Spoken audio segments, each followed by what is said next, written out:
Hoş bulduk, hoş bulduk. Buyurun yiğitler. İldeşler, bugün Gatur Bulakan hem önemli hem ilk değil ya Türkçe'de. Yani hiçbir yerde eşitmediğiniz, duymadığınız bir tema hakkında görün etmekçi. Ava. İlki bilen başından Sapar ağa sağ olsun aydayn. bu temalar bizim dikkatimize yetiryenlik için.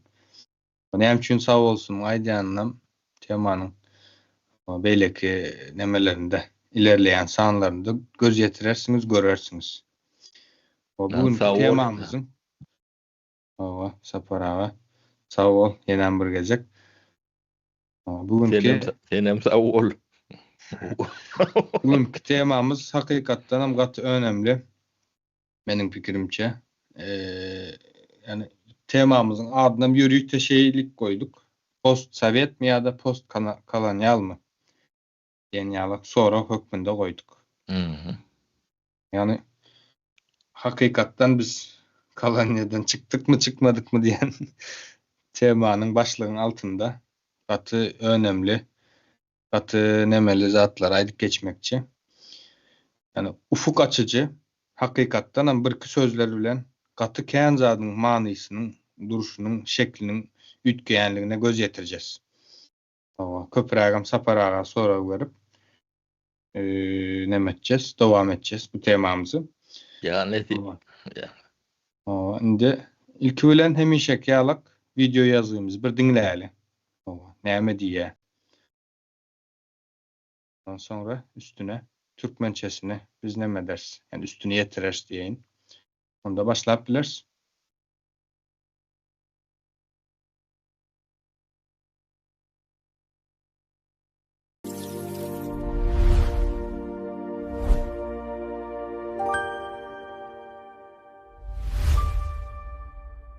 Gözünün önüne şöyle bir görsel getirmeni istiyorum. Masanın üzerinde koyu yeşil renkli, oldukça otoriter bir mühür var. Evet, yani gerçekten de çok resmi ve hani bürokratik duran bir mühür o. Aynen öyle.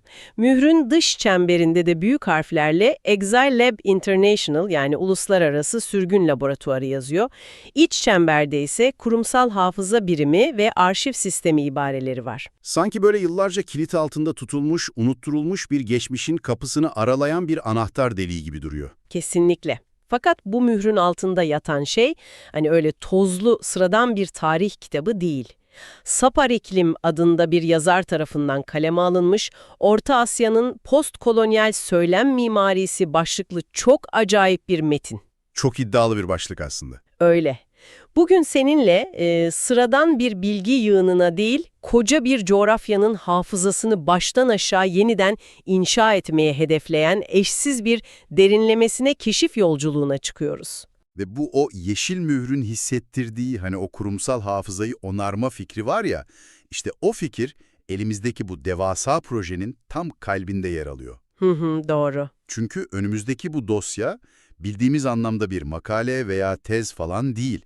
Üzerinde açıkça meta doküman yazıyor. Ya evet, meta doküman, yani ne demek bu tam olarak? Üst belge gibi bir şey mi? Aynen öyle. Bir tür işletim sistemi aslında. Daha da çarpıcı olan kısım şu, Sapar İklim bu mimariyi yani insanlar otursun da okusun diye yazmamış, doğrudan bir yapay zekayı yani spesifik olarak notebook elemi yönlendirmek için kurgulamış. Hadi ya, doğrudan yapay zeka için yani. Evet, yapay zekaya sadece al bu tarihsel belgeleri özetle demiyor. Ona Orta Asya'yı analiz ederken kullanacağı yepyeni bir kavramsal çerçeve kodluyor. Yani bizim görevimiz de bugün tam olarak bu kodlamanın içine girmek aslında. Orta Asya'yı alışılageldiği gibi post-Sovyet, yani Sovyet sonrası bir alan olarak değil, postkolonyal, yani sömürgecilik sonrası bir bölge olarak tanımlayan bu entelektüel mimariyi inceleyeceğiz. Kesinlikle öyle. Çok katmanlı bir inceleme olacak bu. Yalnız tam bu noktada sen ve ben bu mimarinin çarkları arasına dalmadan önce dinleyicimize çok kritik bir hatırlatma yapmak istiyorum. Çok iyi olur çünkü konu biraz hassas. Ya evet, çünkü üzerine konuşacağımız bu devasa sistem doğası gereği son derece politik, iddialı ve tarihsel olarak yüklü argümanlar içeriyor. Bizim burada hiçbir siyasi taraf tutmadığımızı en baştan net bir şekilde belirtelim. Aynen öyle. Bizim bir devleti veya tarihsel bir görüşü onaylamak ya da yermek gibi bir amacımız asla yok. Asla. Bizim yegane misyonumuz orijinal kaynak materyalde yer alan bu çarpıcı ve sistemli entelektüel çerçevenin nasıl inşa edildiğini tarafsızca masaya yatırmak. Yani burada ne söyleniyor ve bir yapay zeka bu mantığı nasıl öğreniyor, sadece buna bakacağız. Bu sınırı çizmekte büyük fayda var gerçekten. Çünkü karşımızdaki meta doküman argümanlarını resmen bir mühendislik harikası gibi adım adım örüyor. Değil mi? İnanılmaz bir kurgusu var. Kesinlikle. Sistemin nasıl çalıştığını anlamak için de yapay zekanın eğitildiği o ilk faza, yani işin teorik temellerine inmemiz gerekiyor. Sistemin başlangıç noktası 21. yüzyılın akademik fikir birliğine dayanıyor aslında. Yani Sovyetler Birliği'ni yeniden mi tanımlıyor? Aynen, Sovyetler Birliği'ni sadece başarısız olmuş ideolojik bir devlet veya basit bir federasyon olarak görmeyi reddediyor sistem. Bunun yerine onu doğrudan bir sömürge imparatorluğu olarak tanımlıyor. Anladım. Yapay zekaya verilen ilk komut da bu işte. Tarihi okurken merkezle çevre arasındaki o ilişkiyi sömürgeciyle sömürgeleştirilen arasındaki ilişki olarak kodla diyor. Ya dur, hadi bunu biraz açalım bence. Çünkü teori kulağa iddialı geliyor ama zihnimde oturtmakta zorlandığım temel bir mesele var. Nedir o? Şimdi genelde sömürge imparatorluğu dendiğinde aklımıza otomatik olarak okyanus aşırı topraklar gelir. Yani mesela İngiltere'nin gemilere binip aylarca yol giderek Hindistan'ı sömürgeleştirmesi falan gibi. Evet, klasik sömürgecilik algısı budur zaten. Tamam, ama Orta Asya ve Rusya bağlamında araya okyanusların girmediği, sınırların böyle birbirine yapışık olduğu devasa bir kara parçasından bahsediyoruz. Yani bu bitişiklik durumu sömürgecilik dinamiklerini anlamamızı nasıl zorlaştırıyor sence? İşte okyanusun olmaması dünya tarihindeki en büyük kolonyal illüzyonlardan biridir aslında. Ve sistemin yapay zekaya öğrettiği en kritik kırılma noktası da tam olarak burası. Yani okyanus olmayınca sömürge olduğu anlaşılmıyor mu? Kesinlikle. Okyanus aşırı sömürgelerde sömüren ile sömürülen arasındaki coğrafi mesafe o ilişkinin adını koymayı çok kolaylaştırıyor. Londra'dan kalkıp Yeni Delhi'ye gittiğinizde orada yabancı bir gücün tahakkümü altında olduğunuz coğrafi olarak çok sabittir. Yani onlar oradadır, biz buradayız diyebiliyorsun. Aynen öyle. Ancak bitişik kara imparatorluklarında işler farklı. Sınırlar sürekli ve yavaş yavaş genişler. Yeni fethedilen bir toprak parçası bir süre sonra merkezin böyle doğal bir uzantısıymış, tarihi bir parçasıymış gibi sunulmaya başlanır. Çok sinsi bir ilerleme aslında bu. Öyle. Arşiv sistemi de yapay zekaya Rus İmparatorluğu'nun o Çarlık döneminden başlayıp Sovyetler Birliği'ne uzanan kesintisiz kara sömürgeciliğini gösteriyor. Asimilasyon ve Ruslaştırma politikaları bu yüzden okyanus aşırı örneklere göre çok daha derinden ve acımasızca işliyor. Çünkü okyanus ötesindeki bir toprağı sadece ekonomik olarak sömürüp bırakabilirsin. Ama sınırındaki o toprağı kendi gövdene katmak, tamamen kendine benzetmek zorundasın. Mekanizma tam da böyle çalışıyor işte. Sistemin tarihten getirdiği kanıtlar sadece dil öğretmekten ibaret masum bir kültürel etkileşimi anlatmıyor. Yapay zekaya sunulan verilerde korkunç detaylar var. Mesela nasıl gibi detaylar var o belgelerde? Bölge halklarının alfabelerinin çok kısa süreler içinde defalarca değiştirilmesi var mesela. Arap alfabesinden Latin alfabesine, oradan da Kiril alfabesine zorunlu geçişler yaşanıyor. Ya bu modernleşme projesi gibi sunulmuyor mu normalde? Evet, hep öyle sunuldu. Ama sistem bunu notebook elem-e, nesiller arası hafızanın kasıtlı olarak silinmesi olarak kodluyor. Düşünsenize, dedesiyle torunu arasına dil bariyeri koyarak yerel bir toplumun kendi tarihine erişimini tamamen kesiyorsunuz. Gerçekten korkunç bir asimilasyon taktiği bu. Ve galiba işin sadece kültürel boyutu yok, bir de ekonomik yıkım kısmı var, değil mi? Tarımsal alandaki şu meşhur pamuk monokültürü meselesi. Evet, sistemin en ağır tarihsel kanıtlarından biri de o zaten, pamuk monokültürü. Ya bu monokültür meselesi bana çok dehşet verici geldi. Yani koca bir coğrafyanın binlerce yıllık tarım alışkanlıklarını resmen silip atarak onlara sadece tek bir ürün, yani sadece pamuk ektirmeye dayatmaktan bahsediyoruz, öyle mi? Aynen öyle. Yapay zekanın tarihsel verilerde kurması gereken sebep-sonuç ilişkisinin en çarpıcı örneği bu pamuk politikasıdır. Monokültür sadece bir tarım politikası değildir. Yani koca bir coğrafyayı merkeze tam bağımlı hale getirme mekanizmasıdır. Nasıl bir bağımlılık yaratıyor ki bu? Şöyle düşün, Orta Asya aslında kendi buğdayını, meyvesini, gıdasını üretebilen çok zengin ve kendi kendine yeten bir ekosisteme sahipti. Ancak Moskova'nın o devasa tekstil fabrikalarının inanılmaz miktarda pamuğa ihtiyacı vardı. Tabii tekstil sanayisi için ham madde lazım. Aynen. Sistem yerel gıda üretimini zorla durdurup, uçsuz bucaksız verimli arazileri sadece pamuk tarlalarına dönüştürüyor. Sonuç ne oluyor biliyor musun? Bölge halkı kendi gıdasını üretemez hale geliyor ve hayatta kalmak için merkezin göndereceği buğdaya muhtaç bırakılıyor. Ya inanılmaz. Hem toprağını kullanıyorlar hem de seni kendilerine mahkum ediyorlar. Üstelik pamuk o kadar çok su tüketen bir bitkidir ki, bugün Aral Gölü'nün kurumuş olması falan öyle tesadüfi bir çevre felaketi falan değil, tamamen bu kolonyal pamuk politikalarının doğrudan fiziksel bir sonucudur. Her şey birbirine bağlı yani. Evet, sistem notebook eleme açıkça diyor ki, bugün o coğrafyadaki ekonomik bağımlılıkları veya kurumuş gölleri anlamak istiyorsan, bunu yanlış yönetilmiş bir sosyalist ekonomi olarak falan okuma, bunu merkezin çevreye acımasızca emdiği bir sömürge mekanizması olarak okumalısın. Peki aklıma takılan asıl soru şu benim. Eğer ortada nesillerin hafızasını silen alfabe değişiklikleri varsa, koca bir denizi kurutan pamuk monokültürleri ve bu kadar bariz bir sömürge imparatorluğu varsa, nasıl oldu da bu kadar devasa bir gerçek 10 yıllar boyunca görünmez kılındı? İşte en kritik soru bu. Bu yaşananları bir sömürgecilik tarihi olarak konuşmadı bugüne kadar. Demek ki ortada bu gerçeğin üzerine örten devasa bir perde var. O perde, Sapar iklimin sistemindeki bir sonraki aşamanın ta kendisi aslında. Yani dilden ve söylemden bahseden üçüncü belge, tarihin neden görünmez kılındığını anlamak için dilin nasıl kurgulandığına bakmamız gerekiyor. Dil gerçeği nasıl saklıyor peki? Bu aşamanın merkezinde çok tanıdık her gün haber bültenlerinde akademik makalelerle duyduğumuz tek bir kelime var. Post-Sovyet kelimesi. Ya evet, post-Sovyet. Yani Sovyetler Birliği sonrası dönem anlamında kullandığımız oldukça pratik bir kelime aslında. Görünüşte pratik ama metadoküman bu kelimenin masum bir zaman belirtici olmadığını, aksine o sömürgeci geçmişi gizleyen çok tehlikeli ve aktif bir tuzak olduğunu iddia ediyor. Tuzak mı? Bunun nesi bu kadar tehlikeli bir tuzak olabilir ki? Sadece bir isim sonuçta. Çünkü bir coğrafyanın adını, dilini ve zamanını nasıl kurarsanız, gerçeği öyle algılarsınız ve dünyayı da buna inandırırsınız. Post-Sovyet kelimesi bölgenin kimliğini ve bugününü hala o yıkılmış olan imparatorluk üzerinden tanımlamaya devam etmek demektir. Yani referans noktasını değiştirmiyorsun. Aynen.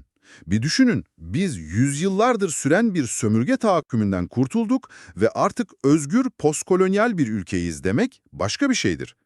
Biz Sovyetler sonrası bir coğrafyayız demek bambaşka bir şey. Evet, ikincisi o ülkelerin binlerce yıllık yerel tarihlerini tamamen yok sayıyor resmen. Kesinlikle. İmparatorluğun merkezini, yani Moskova'yı, o ülkelerin varoluşunun yegane referans noktası olarak zihinlerde yaşatmaya devam ediyor. Yapay zeka sisteminin tespit ettiği temel anomali bu zaten. Terim, kolonyalizmi zihinsel olarak meşrulaştırıyor ve saklıyor. Biliyor musun, bütün bu mekanizmayı okurken aklıma bir şey geldi. Yani bir coğrafyayı, oradaki ülkeleri sürekli post-Sovyet kelimesiyle adlandırmak, şey gibi, sanki yeni tuttuğunuz bir evin kira sözleşmesinde hala o eski ve toksik ev arkadaşınızın adının yazması gibi bir şey. Harika bir analoji bu. Gerçekten pratik bir zemine oturtursak, durumun vehameti çok daha net anlaşılıyor bu örnekle. Ya düşünsene, evi o toksik adamdan tamamen temizlemişsin sen. Kendi eşyalarını yerleştirmişsin, duvarları boyamışsın. İşte kendi hikayeni yazmak istiyorsun. Evet, yeni bir hayata başlıyorsun. Ama ne zaman kapıya postacı gelse veya ne zaman resmi bir işlem yapmaya kalksan sürekli o eski baskıcı ev arkadaşının adını görüyorsun orada. Resmiyette hala onun gölgesindesin. Aynen öyle. Resmen o ülkelerin kendi özgün kimliklerini bulmalarını engelliyor. Seni geçmişe çıpalıyor. Ve o sözleşmede eski ev arkadaşının isminin yazılı kalması sadece psikolojini bozan bir yük değil, Uluslararası alanda o evin yasal sahibinin kim olduğu konusunda da devasa bir hukuki karmaşa yaratıyor. İşte işin hukuki boyutu da var tabii. Evet ve bu da bizi sistemin bir sonraki mantıksal geçişine getiriyor. Yani söylemden hukuka sıçradığı o kritik 4. belgeye. Eğer dünyaya tanımladığın o post-Sovyet söylemi yanlışsa, uluslararası arenadaki hukuki statünde eksiktir ve seni korumaz. Çok mantıklı. Sistem yapay zekaya açıkça şu komutu veriyor. Sadece tarihi ve dili analiz etme, bu söylemsel zaferi hukuki bir statüye dönüştür. Yani kiracı, benim bu evi ben yönetiyorum ve bu sözleşmeyi artık uluslararası hukukun önünde değiştirmek istiyorum diyorsun. Peki ama uluslararası hukuk dediğimiz o yapı zaten büyük devletlerin kurallarıyla işlemiyor mu? Çoğunlukla evet öyle işliyor. O zaman Orta Asya ülkeleri hukuken biz sömürgeydik, şimdi postkolonyal statü istiyoruz dediğinde bu yasal olarak nasıl kanıtlanacak, o büyük devletler buna izin verir mi? İşte meta dökümanın hukuki boyutu tam da burada devreye çok güçlü bir kavram sokuyor. TWAI adı verilen bir kavram bu. TWAI mı? Nedir o tam olarak? İngilizce Third World Approaches to International Law ifadesinin kısaltması, yani uluslararası hukuka 3. dünya yaklaşımları anlamına gelen akademik ve hukuki bir akım bu. Anladım. Nasıl çalışıyor peki? Twales senin de az önce bahsettiğin o büyük sorunu merkeze alıyor. Yani mevcut uluslararası hukukun aslında batılı ve sömürgeci merkezler tarafından kendi güçlerini korumak için yazıldığı gerçeğini kabul ediyor. Yani geleneksel hukuk zaten imparatorlukların lehine çalışıyor diyorsun. Kesinlikle. Ancak Twale hukukun merkezden değil, çevreden, yani sömürgeleştirilmiş, ezilmiş bölgelerin perspektifinden yeniden okunması gerektiğini savunuyor. Kendi kaderini tayin hakkı üzerinden bir okuma bu. Anladım. Yani kuralları merkezin değil, çevrenin gözünden yeniden yorumluyoruz. Evet, sistemin yapay zekadan yapmasını istediği analiz de tam olarak bu zaten. Birleşmiş Milletler'in sömürgecilikle ilgili aldığı tarihi kararları taramasını istiyor. Ve bunları Orta Asya'ya mı uyarlıyor? Aynen öyle. Orta Asya'da uygulanan o pamuk monokültürünü, zorunlu rusifikasyonu veya sınırların keyfi olarak çizilmesini BM'nin sömürgecilik kriterleriyle eşleştiriyor tek tek. Çok zekice bir hamle bu. Sonuç olarak da ortaya salt böyle siyasi bir sistem falan çıkmıyor. Düpedüz sağlam bir uluslararası hukuk argümanı çıkıyor. Orta Asya, uluslararası arenada hukuken resmen bir postkolonyal statü hak etmektedir diyor. Bu statü kabul edilirse ne olur peki? Bu statü ileride kültürel hakların geri alınmasından tutun da o devasa ekolojik tahribatın tazminine kadar pek çok kapıyı aralayabilecek yasal bir zemin demek. Tamam, elimizde sömürgeciliğin kesintisiz devam ettiğini kanıtlayan bir teori var. Post-Sovyet kelimesinin zihinsel bir hapishane olduğunu da tespit ettik. Dili de temizledik. Evet, adımları tek tek atıyoruz. Gittik bir de üstüne tuval prensipleri üzerinden uluslararası arenada hukuki zeminimizi de inşa ettik. Hani mükemmel bir argümanlar silsilesi oldu bu. Gerçekten kusursuz bir kurgu. Ama bütün bunlar dijital bir ortamda, yani notebook elemin hafızasında durduğu sürece sadece kağıt üzerinde kalan soyut fikirler, değil mi? Bir sistemin, o işletim sisteminin gerçek dünyada, politikada somut bir değişime yol açması gerekmiyor mu? Yapay zeka bunu nasıl entegre edecek? Sapar iklimin tasarımındaki deha işte tam da 5. belgede parlıyor. İşletim sistemi argümanları kanıtlamakta yetinmiyor.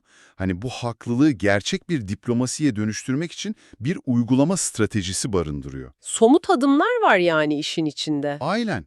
Sisteme yüklenen tüm bu tarihi ve hukuki verileri kullanarak elitlere, karar alıcılara yönelik pratik yol haritaları üretiyor. Notebook elemin buradaki görevi çok kritik. O sadece bir asistan değil. Tam bir strateji jeneratörü. Yani yapay zekaya bana bir politika üret dediğinde arka plandaki o devasa postkolonyal hukuku kullanıp sana metin mi veriyor? Tıpkı öyle. Diyelim ki Cenevre'de bir Birleşmiş Milletler Su Hakları Zirvesi var. Sistem Orta Asyalı bir büyükelçi için briefing hazırlarken bizim su sorunlarımız var gibi öyle sıradan zayıf bir metin yazmıyor. Nasıl bir metin yazıyor peki? Arka plandaki o pamuk monokültürünün yarattığı ekolojik sömürge tahribatı argümanını çekiyor TWAL prensiplerini de işin içine katarak diplomatın masaya güçlü bir postkolonyal hak talebiyle oturmasını sağlıyor. İnanılmaz bir kaldıraç gücü bu. Ya da düşün, Almatı'daki bir üniversite için sosyoloji müfredatı tasarlarken tarihi olayları Rus merkezli bir modernleşme hikayesi olarak değil, bilincin nasıl sömürgeleştirildiği üzerinden anlatan bir ders programı dizayn ediyor. Anlıyorum. Yani üniversite kürsülerinden Birleşmiş Milletler salonlarına kadar o post-Sovyet toksik ev arkadaşı sözleşmesini yırtıp atacak yepyeni bir dili resmi kurumlar aracılığıyla enjekte ediyor. Tam olarak hedeflenen strateji bu işte. Medya büyükelçiler ve akademisyenler üzerinden bölgesel bir fikir birliği yaratmak. Elitler, diplomatlar, profesörler. Tamam, bunları anladım. Peki ama hani burada bir sorun yok mu sence? Ne gibi bir sorun? Büyükelçilerin o kapalı kapılar ardında konuştuğu metinler veya üniversitelerdeki karmaşık müfredatlar sokağa ne kadar yansır ki?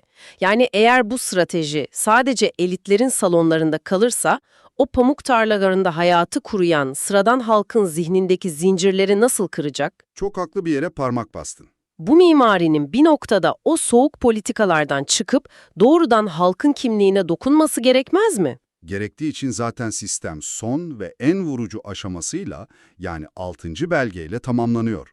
O diplomatik briefinglerin bittiği yerde yapay zekanın beslendiği son kavram seti devreye giriyor. Özgürlük Manifestosu. Manifesto mu? Bayağı duygusal bir şeye benziyor bu.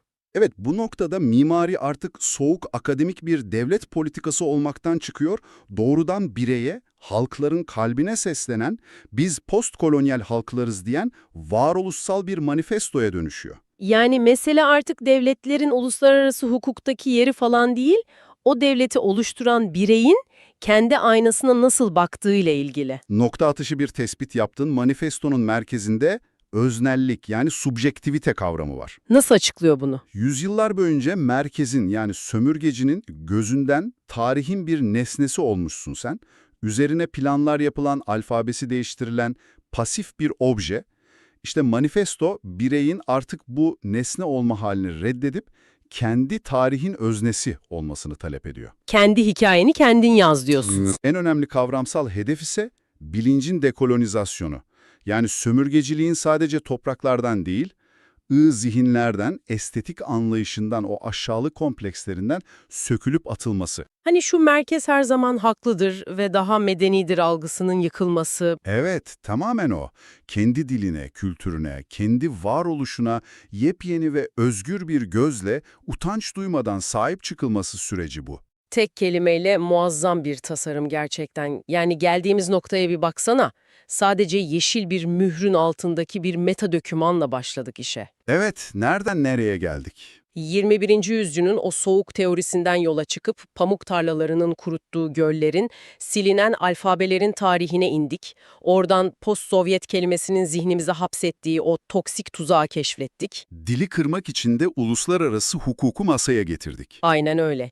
Tivzi Law dedik, yapay zekaya diplomatik stratejiler yazdırdık falan ve bütün bu devasa mühendislik harikasının en tepesine de sıradan bir insanın kalbinde atan o varoluşsal manifestoyu yerleştirdik. Teoriden kimliğe uzanan kusursuz bir bütünlük gerçekten. Peki tüm bu analizlerin, yapay zekaya kodlanan bu derin argümanların nihayetinde asıl anlamı ne sence? Yani bu çaba bizi günün sonunda nereye götürüyor? Bizi götürdüğü yer bilginin ve hafızanın ne işe yaradığıyla ilgili çok temel bir yüzleşme aslında. Bilgi sadece geçmişte ne olduğunu kaydetmek için toplanmaz. Geleceği kurmak için kullanılır. Aynen öyle. Bilgi bugünü anlamlandırmak ve geleceği farklı bir şekilde inşa etmek için bir araçtır. Sapar iklimin bu arşivi basit bir veri yüklemesi veya özet çıkarma aracı değil kesinlikle. Yepyeni bir kimlik inşası. Koca bir coğrafyanın kendi hikayesini hani o eski imparatorlukların ona dayattığı kelimelerle değil, kendi seçtiği gerçek acılarını yansıtan kelimelerle yeniden yazma çabasıdır bu. Toplumsal bilincin kendi kaderini tayin etme hakkına sahip çıkmasıdır. Her şeyin nasıl birbirine bağlandığını harika özetledim bence. Programımızın sonuna yaklaşırken en başta verdiğimiz o sözü, izlediğimiz sınırı bir kez daha hatırlatmakta büyük fayda var. Evet, o tarafsızlık vurgusu çok önemli. Biz bugün bu masada sadece ExilLab arşivinden çıkan belgelerin o 6 aşamalı işletim sisteminin entelektüel mimarisini inceledik. Amacımız tamamen dışarıdan, objektif bir gözlemci olarak bu çerçevenin nasıl işlediğini seninle paylaşmaktı. Hiçbir siyasi pozisyon almadık, tarihi devlet politikalarını yargılamadık. Kesinlikle. Sadece önümüze konan bu devasa zihinsel mühendisliğin bir yapay zekanın algısını nasıl yeniden programladığına dair o çarpıcı manzaraya bir pencere açtık. Ve bence dışarıdan baktığımız bu manzara sadece o spesifik bölge için değil, insanlık tarihi için çok temel bir kuralı yüzümüze çarpıyor. Nedir o kural? Kelimelerin, kavramların ve hukukun insan toplumlarının kaderini, özgürlük algısını nasıl santim santim belirlediğini çok net bir şekilde gösterdi bize. Kesinlikle öyle. İşte tam da bu noktada masadaki o yeşil arşiv mührünü kapatırken buradan yola çıkarak doğrudan sana kendi gerçeğine seslenmek istiyorum ben. Bence herkesin kendine sorması gereken bir soru var burada. Evet, bugün bu belgeler, bu uzun soluklu keşif bize tek bir kelimenin, sadece post-Sovyet gibi masum görünen bir etiketin bile devasa bir coğrafyanın kaderini, geçmişini görünmez bir hapishaneye nasıl kilitleyebileceğini gösterdi. Dili değiştirmenin aslında kaderi değiştirmek olduğunu anladık. Aynen öyle. Şimdi bu yayını kapattıktan sonra kendi kişisel hayatına, kendi içsel tarihine ve hatta içinde yaşadığın topluma şöyle bir alıcı gözüyle dışarıdan bakmanı istiyorum senden. Çok güçlü bir yüzleşme olacak bu. Seni aslında tamamen yanlış tanımlayan, potansiyelini küçülten, o hani seni sürekli geçmişte yaşanmış o eski toksik ev arkadaşının gölgesine hapseden hangi etiketleri, hangi kelimeleri hiç sorgulamadan kabullendin hayatında? Seni sen yapmayan dışarıdan dayatılmış kelimeler hangileri? Belki de bu eski sözleşmeleri yırtıp atmanın, kendi zihnindeki o görünmez sömürgeleri yıkmanın ve kendi bilincinin manifestosunu yazma sırası tam da bugün sendedir. Bir sonraki derinlemesine keşif yolculuğumuzda görüşmek üzere, hoşça kal. Görüşmek üzere. Zihninizdeki o eski mühürleri kırmaktan asla çekinmeyin. Sağlıcakla kalın.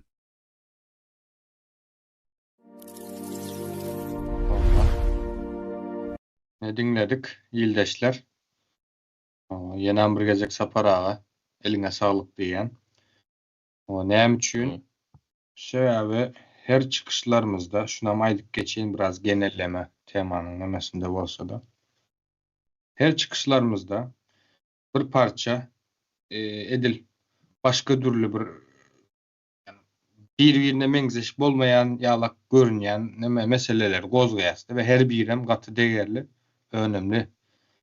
Ýöne aslına seretseň uly suratyň bir parçalary da, ýap-bozyň bir parçalary. Yani şu taýda halklaryň geçmişini, tarihini bilmeden o geleceğine inşa edip bilmejegini, o eskiden näme bolanyny bilmän, yüzleşmän bolanlary bolşýalak kabul etmeden täze sahypa açyp bolmaýanlygyny nemet ýasda. Hemmesem şoňa näme açýar diýeýin. Şu taýda da ýenem birisi hatda temaň adyndanam belli bolşýaly. Bir sözüň üýtgedilip aýdylşy bilen, yani post-Sowet diýilşi bilen post-kolonial diýilşiniň arasyndaky tapawudy görüp bolýar gaty nemet ýa-da.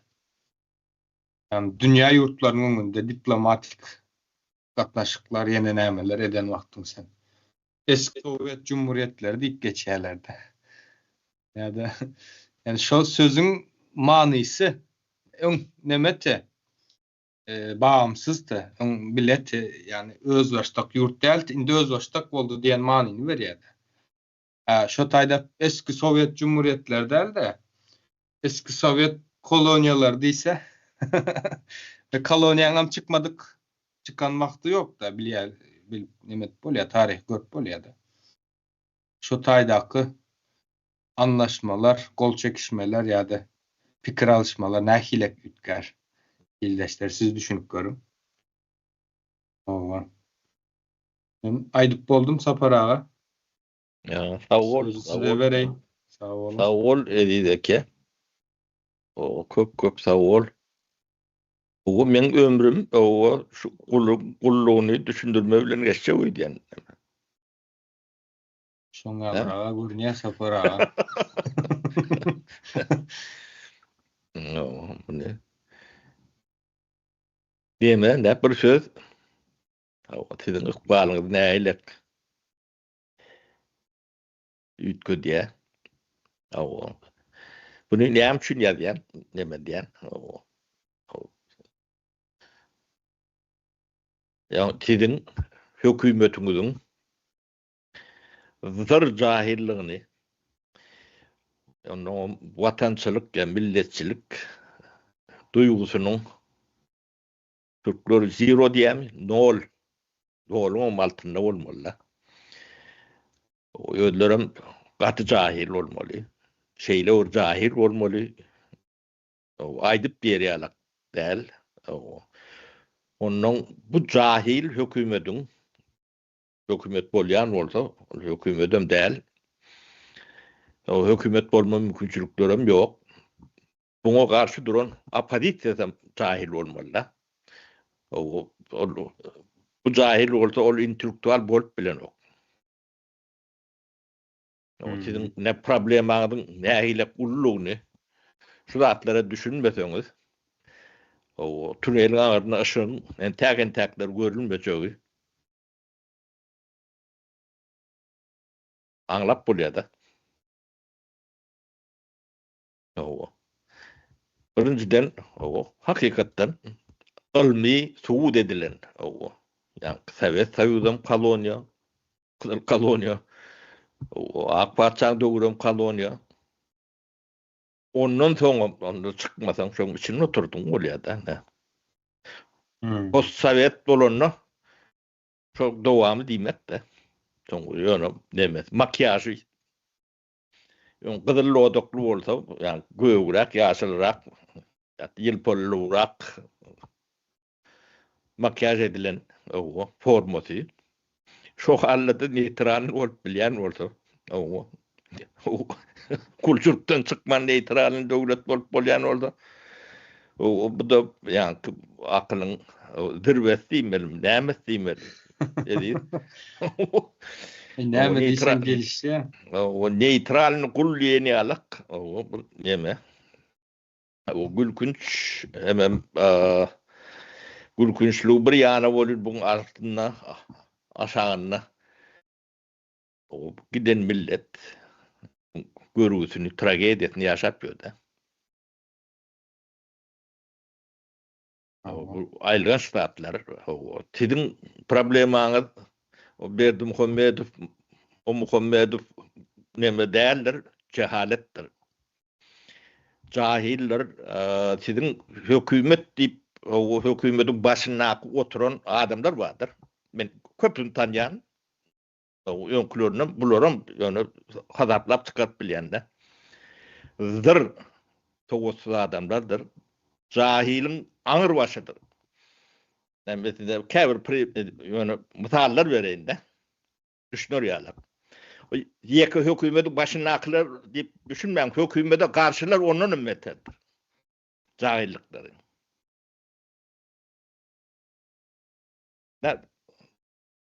Türkmenistan bir agrar döwlet şeýlen.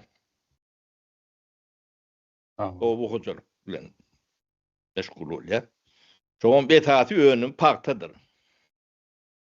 O paktany ekýänem daýhan görülür. O görüsini görüp ekýärler, ýetişdirýärler, ha? 91-nji ýyla çenli. 1 kilo paktany. O Türkmen hökümeti, men bol galan bardy görmedem. 1 kilo paktany tatyp bilenok diýilim etip bilenok. 2 kilany.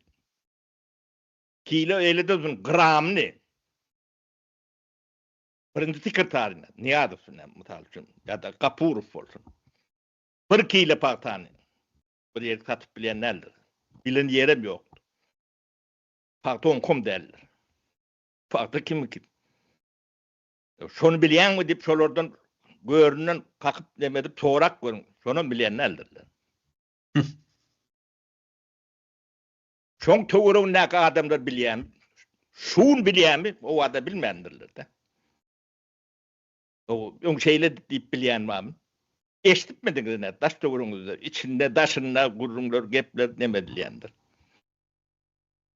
Düşünjelerim ýokdur.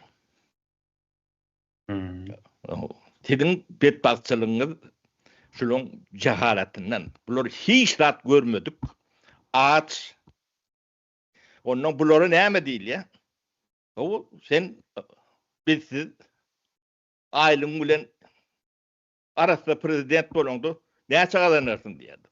20.000, 10.000, 30.000. Şeýle. O ben sana 10.000 milyard berýär. Haýdyn alçak diýer. O Türkmen haýdyn alýandyr. Gözüm arkanda durayın diye. Bu kovalar Mıhalaydı. veren. He? O sapara. Bu elementar bu zatlar hiçbir demede realak değil. Haydın tayladılar. Yok ben arası yani 15-20-30 bin dolar o ayda işleyecek diyeni. Çıktım içinden. Yok. Çıkmadım.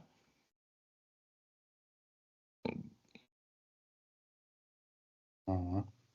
O bir işletmiyorum doğrumuzda. Ben profesyonel partacı. Dedim şu Moskva'daki oturanlar var, Novo Expert'takiler. Şolar bilen den hazarda yakalaşıp bilýän, gepini düşünürüp bilýän, o tuğ edip bilýän, o spesialistlerin biriydim bolu. O da käänem däldir, barmak basyp tanardan amazdır o. Sovet taýydy oyunçy. O men o Türkan partida tutup bilen okdular. Bar görüwler şodu. Şunu aýrylmadan satyp bilen sok diýerler.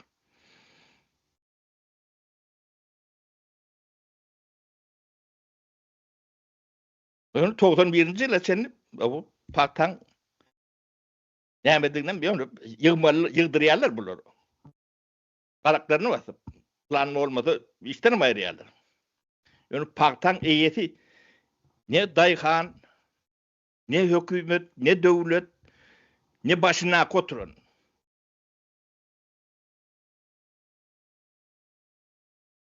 Tokton ýerinçe ýyla sen şeýledi. Biz 89'dan 91'e çelini partany tatyp bilmek üçin, o tatma üçin ýollar açmaly. Bazarlar açmaly. Bazara barýan ýol açmaly. O transportörok üpkün etmeliler. Hemme yeri yapık. Gatur botun bir yerden geçişýärler.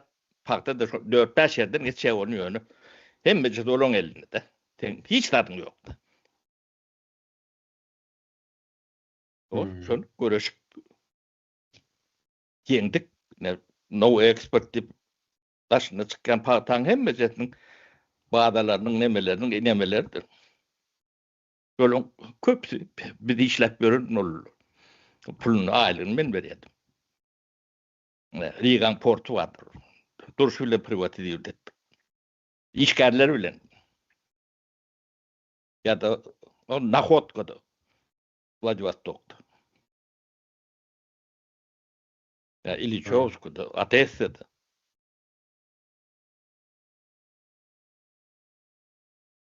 O. Sen döwletiň başynda oturan zatlar bilýär. Yok. Pul diýdi.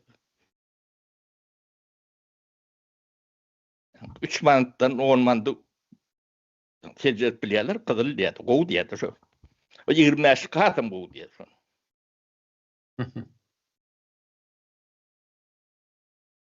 O sizin problemaňyz şol.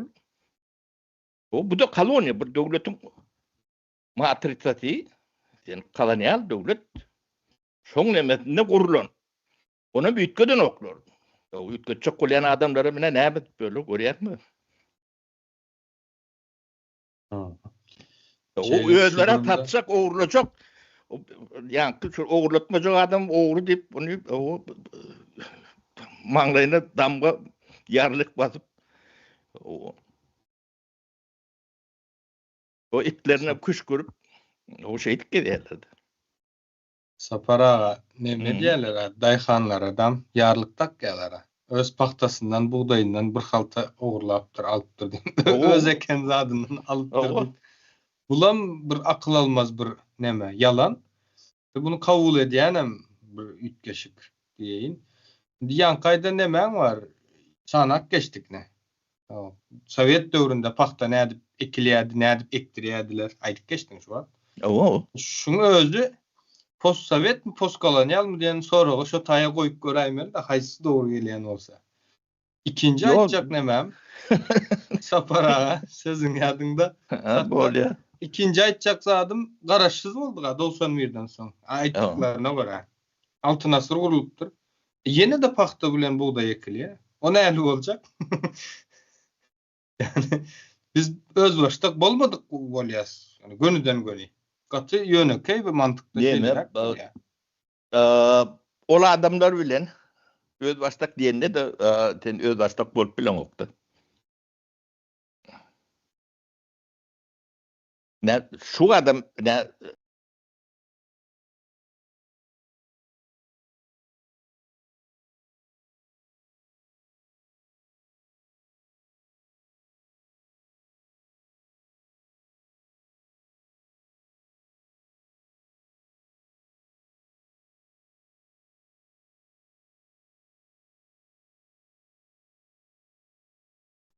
muamma o taýy.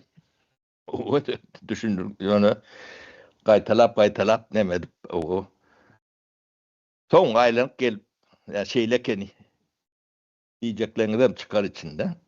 Ýöne ne ýöne parta ýa neme bilen däl. Ne şuat Ukrainada uşydypdy da. Bilen. Ha. Ortaýa rahat üstüne çözüp bilendir Ukraina. Emma iyi kakıl renneme diyenler doğru mu yanlış mı böyle nemetmek 90-91 yıllarda postsovet derlerinin postkolonyal devletler deyilip nemedilen oldu. Abi, Şu doğru an söylenmiyorsun. şonu dünya nemetine kalınan oldu. Hem leksikonuna hem Birleşen Milletler'in nemetine, rezolüsyolarına hem melerine şu post-sovet diýilen nemelerin yerini postkolonyal diýip çalşyp değiştirip ben pikir edip görän. Şu uş bolmady. Dawa jenjeler bolup bilerdi, başka uğrunda bolardy. Da ortaýadyň Ukraina hücum etmek yani etmek mümkünçülüğü olmadı. Oňa ýam şol kawadoruny elinden şu postkolonyal diýip şonu tasdiklan gününden elinden ähli neme gidýärdi. Bu hüjüm täzirem halkara nemetindedir şonlarla. Ýöne şunu etmeseňiz gelecekde ne şu at uruş gidip dur. Bu uruşu bir pellede deme Zamarov dediler. Başartalar. Şu Zamarovska ediler. Yıl geçer, 2 yıl geçer, 5 yıl geçer. Ortaýa özün ýene de toporlar. Yaragny, beýlekni. Yani devam eder. Sebebi Ukrayna'nın üstüne değil. Kazakistan'a da çok bilir, Azerbaycan'a da çok bilir. Gürcistan'a mal bilir, Ermenilere ne eder, Türkmen'e bir yamaşkan ne eder. Sebebi çok koloniya, impersk nemesi ayrılmadık. Bunu ayırmayanız sebebi postsovet değil yalnız. Den hukuklu devlet onu siz den dip hata edip bilirsiniz onu. Öyle hata eden nokta. Ne şunlarla hukukumuz vardır. Yine bir söz, şu sözü oturtup bilseniz, o rakete de gerek gelir, bomba da gerek gelirler. O ya uzak mendilli güçlü balistik raketlerim gerek gelirler. O milyonlap adam ömür barsanız. O ortadan götüne oturdursunuz. O siz bilen den hukuklu. O bolup bilse partner olur. Olmasa da şu hat gelip o karnı arasalar yorursunuz, köçesini tüpürürsünüz. O köçesini tüpüren yakka Türkmenim değil, özüğüm, Kırgızım, Kazakım, Tacik'im, hem becedi. Sebebi kolonya. O kolonya göze örtülüp bolup da ılım suud eden. Bir vaat akademik ılım düýüplü suud eden. Kulun özü men kullarlıydı. Boynalır. Problemi şu taydı. O almayanın sebebi var. Ne İslendik prezidental ne biz özümüzden alalım. O atlar prezident bolmalılar bulun. Hiçbir normal prezident bolup bilen yok. Bolmanın altyapısı yok da. O onu moral taydanım bolor yalak der. Diktatör ditmiyor. Diktatörüm adam mı? Onu bulur. Onça da yok. Bulur. Zat yok. Hiç zat yok. O diktatör diysen olur ya. Prezident tutmuyor. Ya rejim diyor. Rejim değil. Bir kriminal ne mi?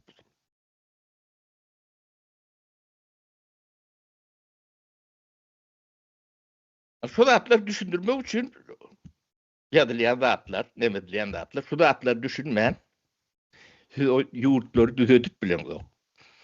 O yeke Türkmenistan'dan, Kazakistan'dan, Özbekistan'dan, Tacikistan'dan, Kırgızistan'dan hem becedim. Hem becedim. Yani beylekse birinden dokuğuna tevererek bir hata edemedin. Sebebi biz postkolonyal nemeni o şun bilen yüzleşmesek, tarih bilen yüzleşmesek oldu.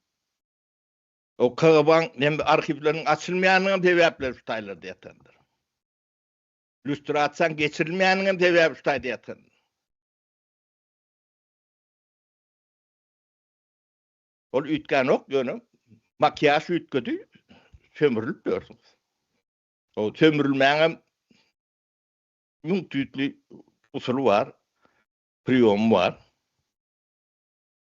O bu atkı sömürme hasam demedi, kriminal demedi.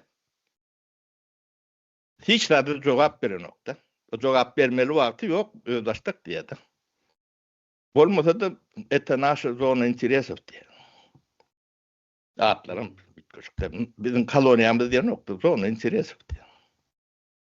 Ekonomik zona интересов diye. Politik. Burada devam edip geliyor. Yok, şu burada da, bu ülkeyen de atıyor. Ya şu atlar benim yüzleşmeden. Bunun yani imperiyan tecrübesinin ulluğunu, o başarılı kıllığını görküdeydi. Bir söz bilen sizin elinde ayağınız dank bilen oldu.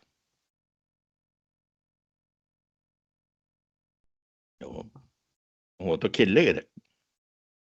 Çıkma uçuyum kelle gerek.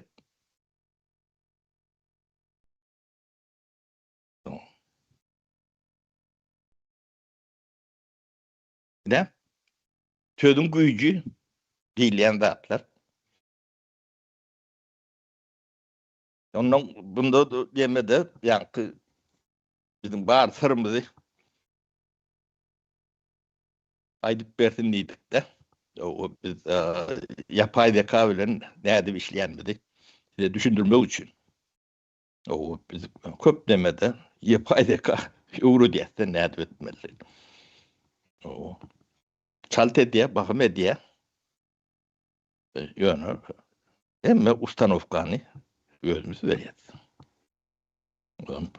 Rahmatın biraz bir gerek kurdu. Metalarını, demelerini. Öyle diye. Şu datları etmek için bir adam yani yapay zekasız o 1 yıl, 2 yıl gerek, 3 yıl gerek. Az kendi gerek. O.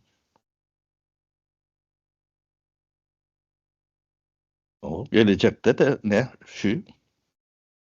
Bunun yani Türkmen diline diye eden okuyup demek ben Türkmen dilini düşündüremizde de bu düşünce kolp öğrenim yok. Onu görüyor.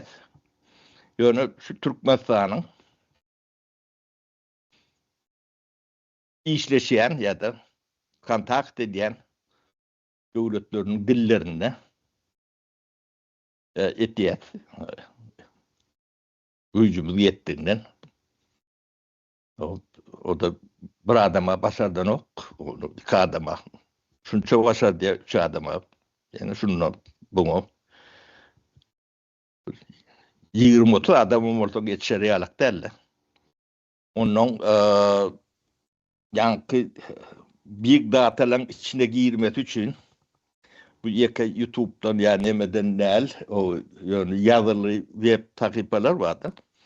O biz tekstlerimiz hem de atlarımız tayin o sonra bir yürüdür yalak adamlarımız yoktu.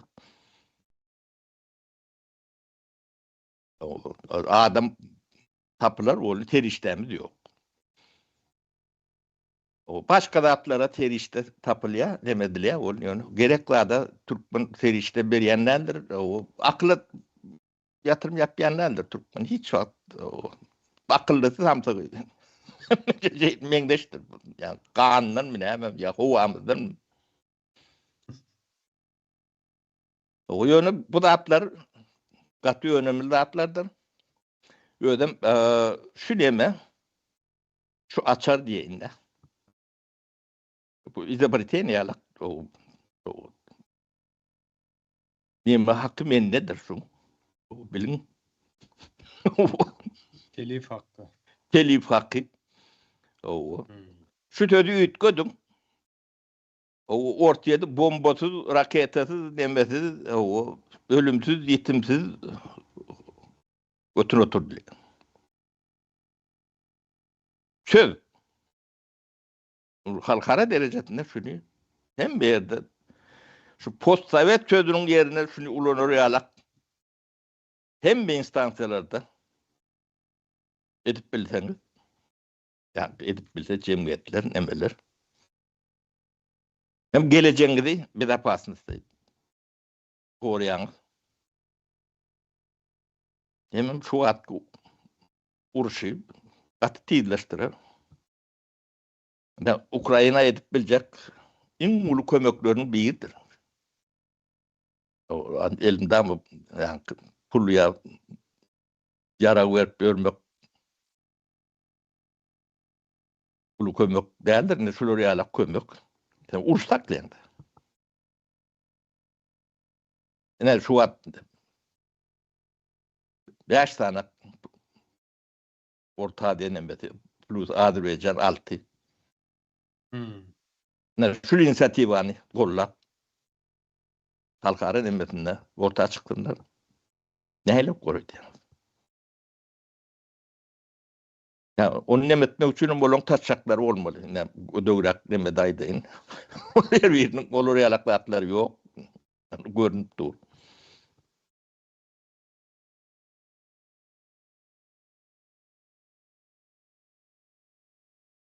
Yani öyle hakikat suud edilen zat yaşap gören zatınız. O ertekem değil, hıyal, hamneme de değil. Değil. Edimlerini senden o ne altanak demen dinleyiniz de iyi değil de. Düşünürsünüz. Edip etmelisinin. Tamam. Cevaplar diyemeyiz. Onun şu yol açılan son sizin yolunuz, ufuğunuz açılıyor da. Son illüstrasyona mı açıp bilirsiniz? Arşivlerinize mi açıp bilirsiniz? İktisadi reformana mı açıp bilirsiniz?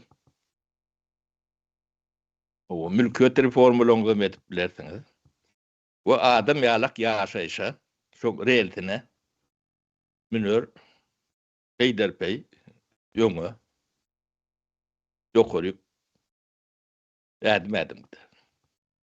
Bolmasa etmeseňiz, edilmese ne atudatmanymyz var, arasatmanymyz var diýip ýörsiňiz.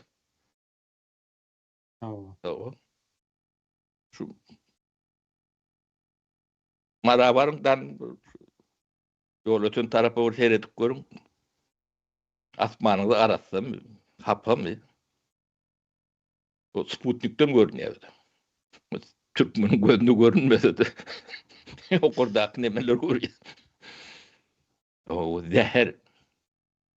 Size gazdan nevitten galjak zat millete zäher.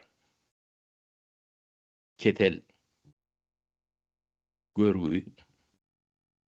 Onun erodiya nemeden toprak zäherli. O da sizin çağalaňyz, ýangda dogan çağalar, olarda günä zadym ýok da.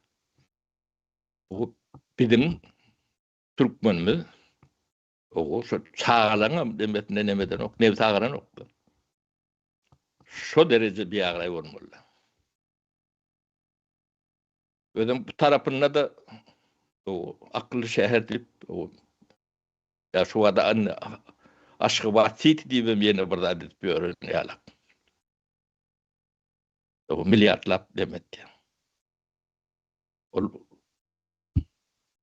gadan çykýan terede dağ ýalak. Tudap betdi. O halkam şu töweründe ýaşaýan halk ne on puluny görýär, ne on eşiretini görýär, ne başga zadyny. Zäheri o da bir ýyllyk hem däl.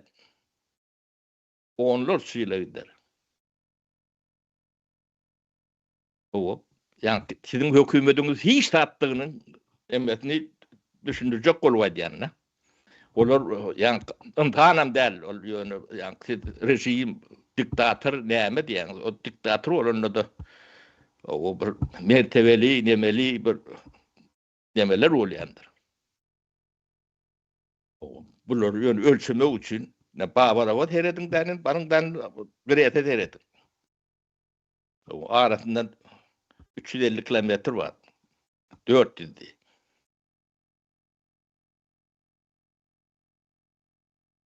Altı milyon halk görünüp. 20 tane üniversitede vardı. Bir sefer ettik Şotay'da. Bir kafidiran işgal kılıklar görünüp. Bilinip. Sonra ödüm şu beriyan ne yaşayandır. Yeni zaten rak bilen keserler ölüyen kendir. Ayalı sağa ölüp görün biznesmenler vardır. O kâvirlerini tanıyasın. Sen çıkarayanlar.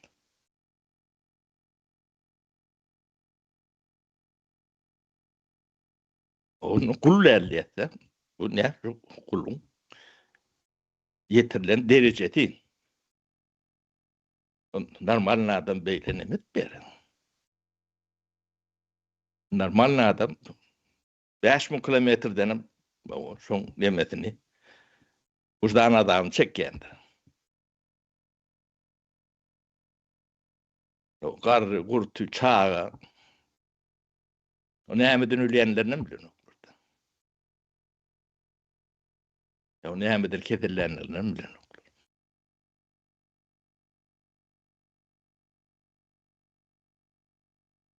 Ne şu tarihiňiz bilen ýüzleşmeseňiz, bu zatlar görüben bilmeýän, içinde ýaşap görseňiz. Onuň gowyny elbetden, dogryny ýalňyşdan, o bilgini bilgisizlikden seljet bolanokda. Bilenok, jahil edip bilmeýär. Ne şu materialyň degerliligini o näçe adam biler. Barmak patana ýalagat.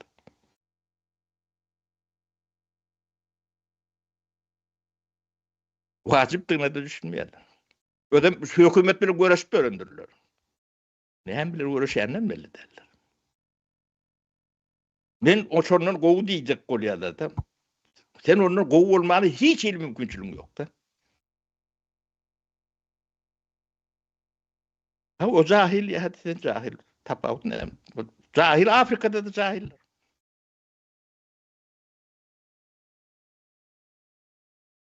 Suda atlan hiç kolonu var bilenlerdirler.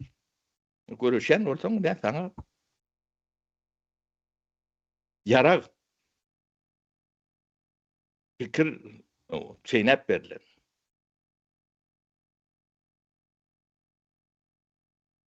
Dinlemeyene korkurlar. Cahilin şey nimeti vardır.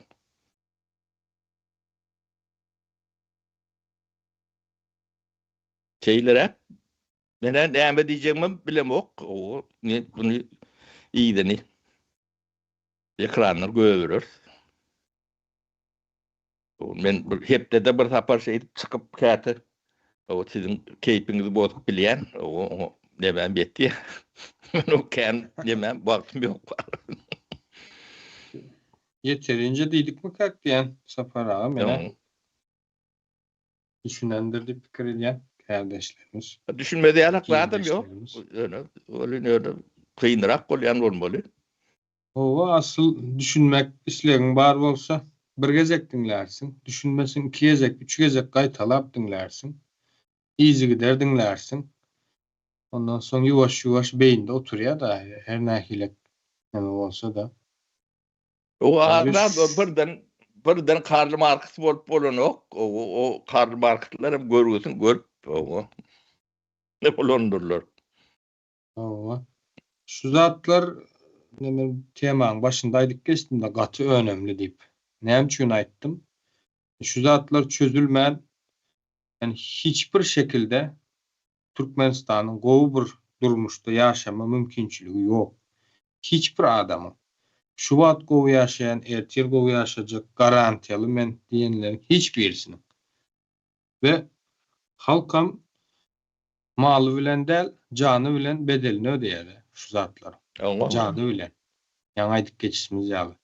Bunu tutan yerin katı ayılganç hovadan başla her adımda seni soyup yok edip bilýärler. Bunun yeketek nemesi karşı O durulma mümkünçülüğü. Bilge Gadım kan çıkýar dip beğenmeli mi ya kıynanmalı mı? Kan gadı Ova. çıkýan oldu kan kukurt çıkýar da. Allah. Sana Kaysı kukurt oluyor. kukurdu al ya. Onun bir üstüne mi yapan oklardan? Bir topar teknoloji var. Onu yani Gaziye Türkmenistan'dan çıkan o var. Dünyanın en beğeninde de var.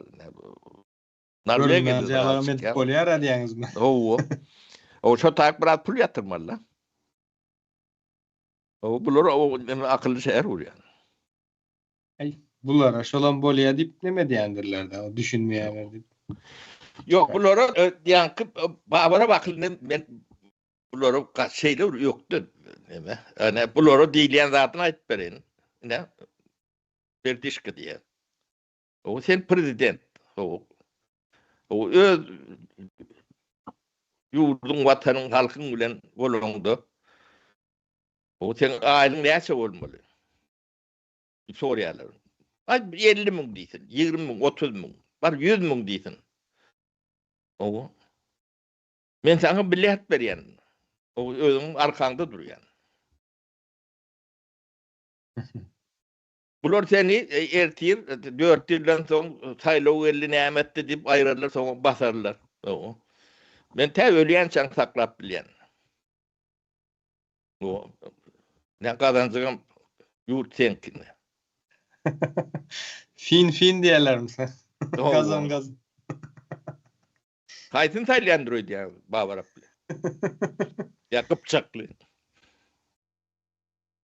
Ha? O halk zat ya onu halk ya koy demedi. Halk o kulluğundan bilen ok diýdi. Entägen bilmedi ya. Sen arhiwini açma diye. O bunu nädip edare etmeliğini bize öwre dörtdi. Ankara tiline pirat neme maşinimiz dur, işlep dur. Şoň eýletine kakar onun. Mınjyra da reçeldi. Ne bulun demesi şol. Sapar ağa soňunda sözünde de durmaýarlar. O durýan ýalak görnýär. Yok, drone oklor sebebi tarihe değeri değmeli. Hawa. Stalin, şonun dayağımız yani yok. O şonu öldürdüler. Çağlarına yok. Yani Beyliklerine.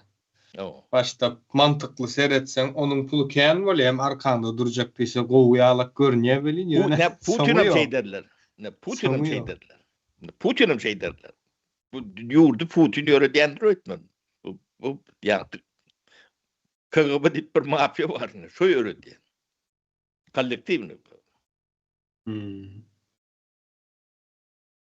Ödem onlar hiç sentimental nemeleri yok da. Emosyonal nemeleri ölen KGB'şniklerin bu nemesinde özümüzden bir bolan karakterlerini bilýär.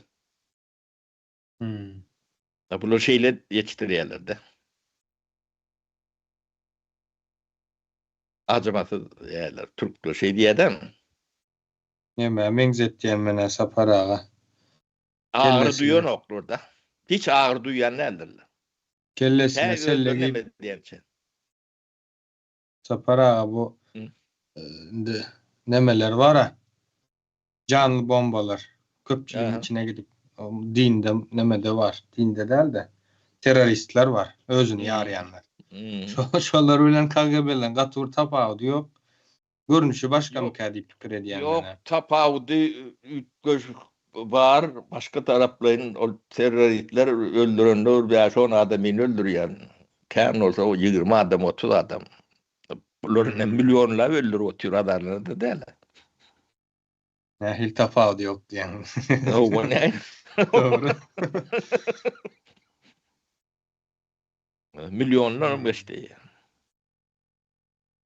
Doğru. O da şol 91-nji ýyllardaki göwerlerin äwmedlik diýen mi ýa-da öňünü görüp bolanokda käbir zatlar ýaşamasam. Ýöne şu postkolonial bolup geçen demeden bolsa, ortaýadan bular ýalak demesi bolmaz diýe de götüne oturdular. O Ukraina'dan bir gowuşak bir döwlet boldy. Özüm beýlek halklarym azatlyga çykardy. O 23 tane döwlet bardy. Demeň içinde, ortaýanyň içinde. Azatlygynyň mahrum edilen döwlet. Ona bir sözüň güýji. O sözlük geçmeliler. Söz vardır.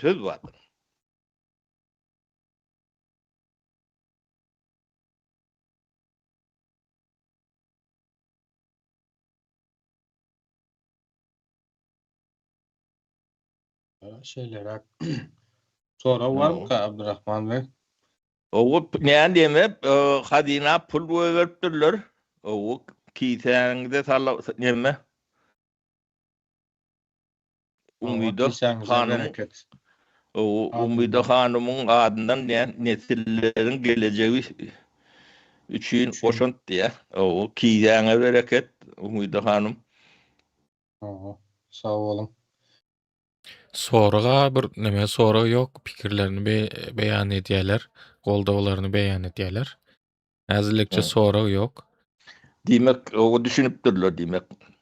Ay bilmedim. Düşünmedik bolsa sorak berediler. Yok, düşünen adam da soragy döreýär. Ine misal üçin biziň adamlar şeýle diýär, hani şu isle neme bolsun, uruş döwründe bolsun, isle beýleki döwürlerinde bolsun, adam ýitkilerini, beýlek ýitkileri üçün bir reparasiýa soramagy bir neme bormy diýe. Hani Türkmenistan'ın şeýle bir güýji barmy diýip sorayan boldular da. Geçen çıkışlarımızda ýöne bu häzirki del. Mhm. Şoňa da häzir şu taýda gowy jogap edip nemetdi de. Şu çıkışımız gowy nemet berdi, düşündirip berdi. Mhm. Misal üçin bir zat sorap bilmek üçin onuň öňünden Adyny goýmaly. adyny goýup bilmeli-de. Adyny goýmansoň neme ay özümüz bir ýerde ýaşapdyk, bir aile neme maşgaly ýaly ýaşapdyk, drujba narodow ýene näme diýip bir giden gereksiz nemeler bilen üstüni ýuwjak bolýarlar da. Ýöne şu häzir siziň teklip eden nemeňiz bilen adyny berk goýulsa şonda eýem hukuky esaslar döräp başlaýar da. Oğul yeme yankı adatlığa tarap, yani karışımlığa tarap edimlerdir. Ödüm itaat edimler. Ödüm şu edimleri etmen bulun yankı kul haline neytralini olşayalak o yani Türkistan urollip görürden. O kullunuz ilkulak boyun alıp onun nemetinden çıkın. Onun Türkistan urordunuz. Yani beyle kılap kurordunuz. O birleşik edersiniz. Ya bir hem bir adam öňünde yapdy. No, saparaga nemede şu Kazakstan'da köplenç neme diýerler. Hani think tank diýilip adlandyrylýan analitik sentrler bolýandyr. Tamam. Garaşsyz neme bu bir neme gurama bolup No. islendik uniwersitetlerden ýene nämelerden bilermenler goşulyp bilýär da şoňa think tanklere. Şonda hiç birinde şu tema agzalmaýar. Şu imperial imperial temalarymyz agzamaga kompetensiýa gerekdir. Emma, büyüklüğü, nemeli. Siz sapar ağa bilen gözüňiz uğraşıpdyr. Sapar ağa. O işletip gördüňiz oly.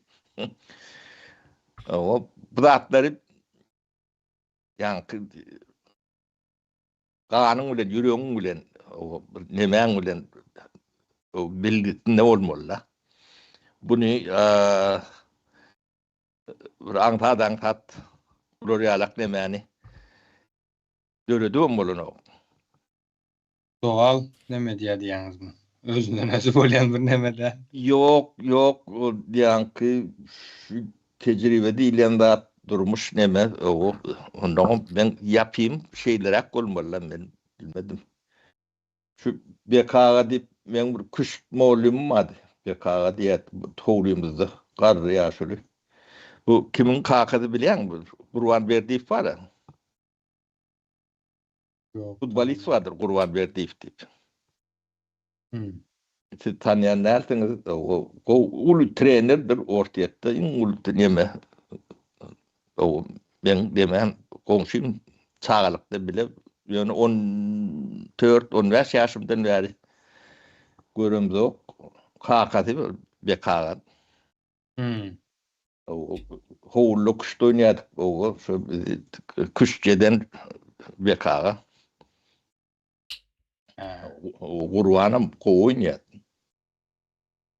Ýöne ben tanýaram däldir sebäbi. O ýaş hem näçe 60 ýyllar geçipdir de. 14-15 ýaşdan bäri hiç sataşmadyk ol Kazakstana. Armak denne de Kazakstana gitdi de. Bu taýda öýlendik, alym, nemetdimi. O biz başga ýerik nemetdik. O ýolumuz aýrylyşdy. O şol ýanky çağlykda kuşda oynanyň peýda berýän bolaýmasam men bahana ödülýän. Näme zatlar emet gördüm. Kalmyrada bolsa da bu taýda ya demirinden ya kömüründen diýerdi. Yo bu deme zatlar bu zatlary kitap edip ýazyp bermeli neme zatlar. Bu hem bejedem atış derejetindäki o pikirlerdir. O bunu öwünü aýtdygym däl. O başga bir golgan bolsa eşderdiňiz. Hakyky. Ine ýöne bir nemäniň Aliýewiň sözleri hem neme dip tura postsovet häzir öňki termin bilen nemetseňiz postsovet ýurtlarynda Yo deme, bunu ben ne rıksanak asistentim var, iskustul intellekt. Mhm. O şoları bilen okda. Sev. Sen birinci diyedi. Oğlum Şolara da elinden. hiç kim aytmandır mı? Yok. Birinci. Şunu onun nimanitizir onu Türkistan'lık bir giden bir neme yazdık da. Onun Mhm. birinci tipi o şey ettiler. Şey değildiler. Onun buları öğretmeli oluyor da. Ondan. Yani metinlemelerini yazıp veren. Mut buları pul veren o. Türkmen emmeren o. Pendiyen adamın etmeli oluyor bu zatları. Murat. Mhm. Ova, sonra o geldi gelmedi diýilen temanın üstüne azrak açıklama getiripdirler. Yani biz neme işte yapıyoruz. Kulaklıkta dinleyeyiz. Şoň üçin sonra beremiz ok diýip yazıpdyrlar. Oňa da düşünsem Ya, yo şeyledir anan yaz deme. Mhm.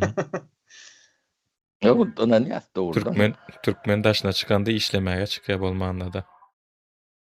Menem şular ýağımda neme işläpýärm da. Men işleşim bilemok o sizinkiden fiziki ödüm ýöne mönürler. Kulakluğumda şu çaya çıkamda pererive çıkamda ýadýanna bulatlar. Mhm. Onun 3-4 saatlik telefon yetişen ok. Şolong hem bezene zadany berýän. Her bir asistent bilen işleýän. Mhm. Gece yatamda, yerden turumda. Pererive çıkamda. O benim işleyen diýip bagana nemetmesinler diýip aýdýanlar. Hakika. Tarih aýdyp berdiýseňem Sapar aga biz nemede tarihte vatan üçün can ortağı oyan ata-babalarymyzyň nesli diýip aýdym. Yok, Yani yani aytjak dil bolýan ölerik biten demek bu diýiber ya, demedi ver ya. O da diýmelidirem elbette bolun ýöne. ýalňyş däl Sapar aga. Mantyk diýilen zat. O. Bitgüşük zatdır. Aytjak bolýan ýerim Sapar aga ýalňyş däl ýöne şunu diýjek boldum. Konu vatana gelende, toprağa gelende hakykatdanam bir şo duygularym öldürilen hakykatdanam. Ýöne işiňden, güýjüňden ýa-da peýdaňdan belki zararyna da, ziýanyna da edip nemetmeli da Yok. goşmaly. Şonu diýjek bolýan. O diyor doğru. Ne şu zatlar näme üçin bolupdyr diýeňizde o sizin gulluňyzyň demeti kökü görüp başlar da. Näme üçin şeyler. Şuwedinki, Fininki, Norwegiňki ýa-da Türkünki beýle del. Bizinki näme üçin şeyle diýip başlamalylar. Onu iderler bersem şu taýyk gelýän. Baba.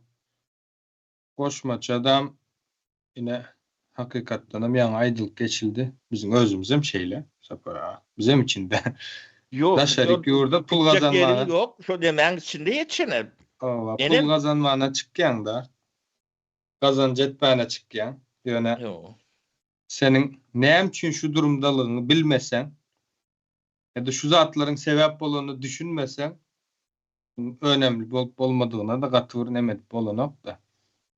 Tecrübe Asıl- bolany. O asıl mesajymyzam şomu kädiýän. O. Neme sizin problemaňyz ol berdim Homedov ol ol ölecek zatlar. Ol ýa-ni diktator zat diýdiň de, onu tuğut etjek bolup berdiň. Olar üçin bir medal berilen ýalyk, bir dywany berilen ýalyk. O zatlara ýetýän adamlar däl. O şonu bilmeýäniňiz üçin ýa-ni sizin problemaňyz cehaletdir. Bilgisizlik. O bu bilgisizligem o sizin genetik demäňiziň kemliginden ýa petliginden däl. Bu sizi şey dip ýetiştirenler üçin. O bilim sistemiň şo bolsa, o tadygyň şo bolsa, o gün radio, telewizionyň şo bolsa, okyan zadyň şo bolsa, başga zat bolmaga da kendir mümkinçiligim ýok. İçinden yektuk çıkıp bilir. O yektuğun onun siz ediliyorunu yankı başka ketege salınan tavuk var. Çok çorap öldürüyorlar edemir. Yatnem. Edil şonda alaktır. Yektukun şey diyorlar. Çok ödünü öldürüyorsunuz. Ya da yaşa diyen ne alsanız ya da kısıp çıkarıyorsunuz. Yani ben öldüm. Şu zatları yaşap yaşan adam, yaşap gören adam. O bir işten ayranını tüyücü paylap gördüler biliyor musun?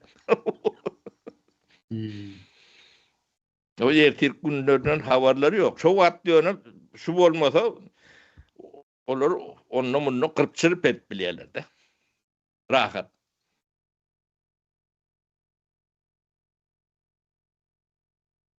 O da bir periyot. Bir mesapa demez.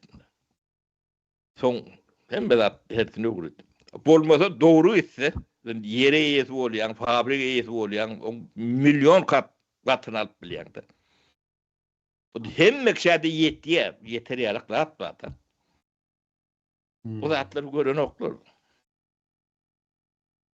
Cahil şeyle oluyor. O şey geçtirilen, yani kolonyal demeyen formülü şol, matrisi şol. Şu matrisi şu adam otuyor, yütkütmeden de.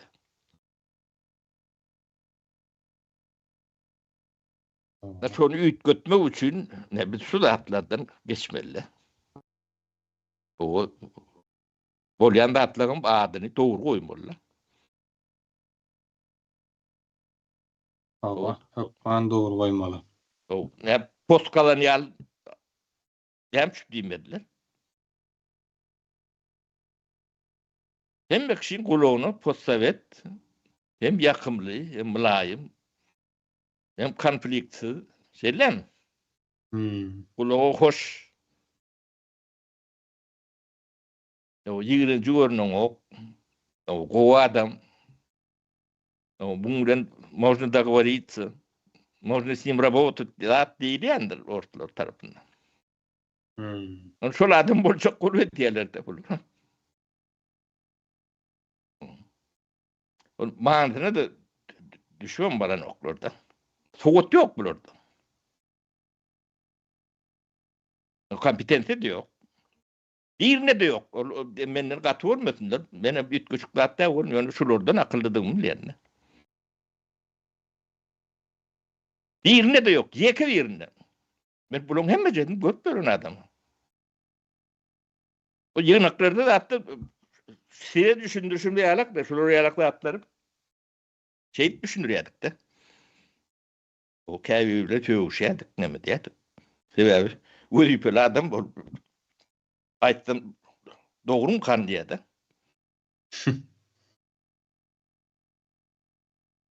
Bilmedik zaten ama aydık bolan o. Yo, menki doğru diye yanlış adam oldu. Davay diye onu. Vuruyupeli senin yok orada. Davay diye.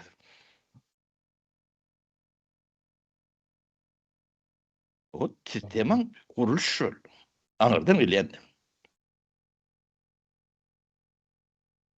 Onun hiç ütkötmediler. Ne ütkötecek ol şu reformular, şu ütkötmen, o in ayıtlı adımlardan. Şu reformu bolonu ağlat bilen adam yok. Ne gözünü getirip bilen bu cemiyetin intelektüel nefesinin ne derece yetendir. Ödüm in doğru zatlar. Ödüm beyleki postsovet, postkolonyalliğin ben o devletlerin içinde in ilki o yer reformasını geçirip başlayan Respublika biz. Birinci o biz işten ayrılayan çak o kıyınçılıktı. 94. yıl içinde. Yönü beyleki 16 Respublikanın içinde in kovsudu. O kovsan bir kov der olun beyleki has ervetlerden kovdu da. O sebebi bir sisteme yıkılan son kov olma mümkünçülük yok da. Nahile kurulunda da sen hem mi zaten integrir olunlar şu tabi. Ýöne beýlekleň hemmesinden gowdy. Ortaýa çendi. Pribaltikada çendi. Pribaltikadan gowdy. Ama bir ýylyň içinde bolan zat o. Hemme zat öýde bolýandyr öýdýärdiler. Şo adam şeýdir. Cahil gowyň näme, ýerbediň näme, ýerden gelýän, ýerden çykýan o zatlar bilen iş bolmalylar.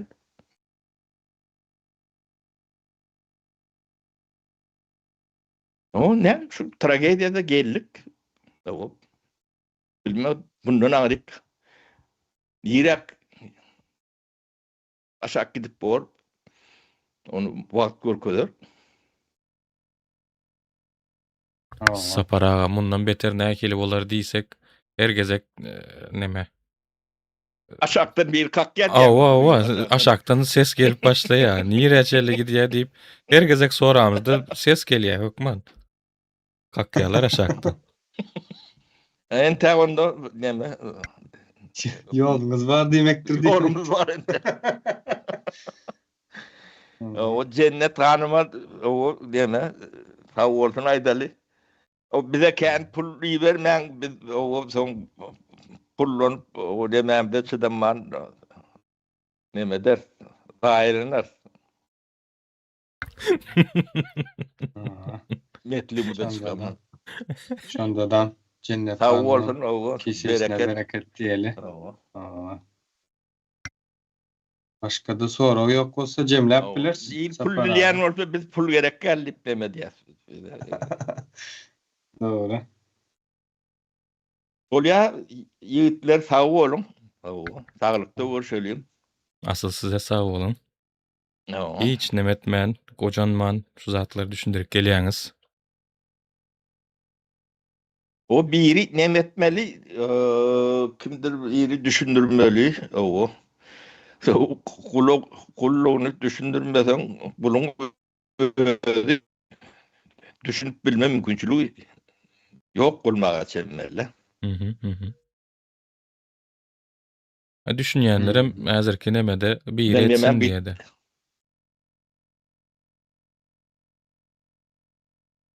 Ben internetimi erwedöýdi. Yok gelip dur. Şu an gelip dur gowy. Sesinize. Bolýar onu yiğitler. O. Sağ olun, sağlıkta görüşelim. İyileşler. Sizem Bolýa sağ olun. düşünüşün demedim. Yine de O görüşürüz. şu atları geçmen. Davay bilen yani öyle bolyan da at yoktur. Onu görüp görsünüz. Tamam. Gelip dinleyenlere de, koşanlara da aýratyn sağ olsun aýdýan. Sağ olun. Sağ olun, sağlıkta görüşelim. Bolýa sağ olun.